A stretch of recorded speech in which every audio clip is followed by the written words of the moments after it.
Thanks for joining us for this webinar regarding A Tale of Two Sellers. Well, let's start off with the question, what are you going to need to live on in retirement? Okay, so for most individuals, $300,000 a year in pre-tax income is probably going to do them. And so when we kind of do the math, we find out that you're going to need about $5 million in investments in order to support your lifestyle. So then the question becomes, well, if you only need $5 million in total assets to support your lifestyle, what are you going to do with the rest of the proceeds? Well, the answer typically is you're going to protect them, okay, through a mechanism called asset protection. You don't want to lose all of your family's hard-earned money, through some unfortunate event, okay? So, but when we then talk about protecting things, in terms of the sale of your business, there's actually something bigger to protect, and that's your personal reputation. And so here we have a tale of two sellers. There were two sellers from the Midwest, pretty similar companies in different communities, but they were the dominant players in their respective communities. And both ended up being targets for large companies buying them.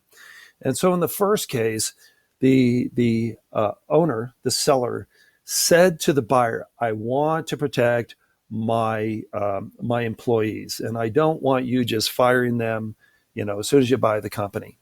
Okay, so they put a covenant in the sale.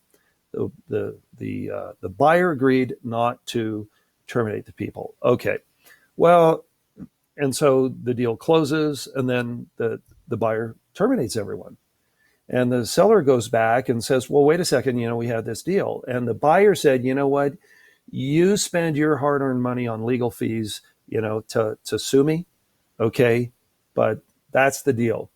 Okay. And the net result was that there was nothing protecting those employees. And in that community, this seller could not even go to Little League baseball games. His reputation in the community was destroyed. On the other hand, Seller number two said same thing to his buyer, except he said, you know what? If you do anything to my employees within the first 2 years, you have to pay a severance package. And the severance packages were built into the agreement. Okay. And after the close, lo and behold, the employees were terminated. But the difference was those employees had a severance package. And the difference was that in the community, seller number two was the guy who covered their back. Okay.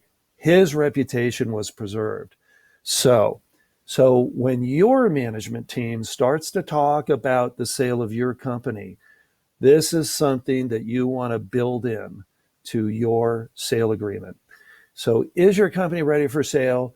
Go to our website, take the survey, and build in the protection of your employees into the sale of your company. So best of luck.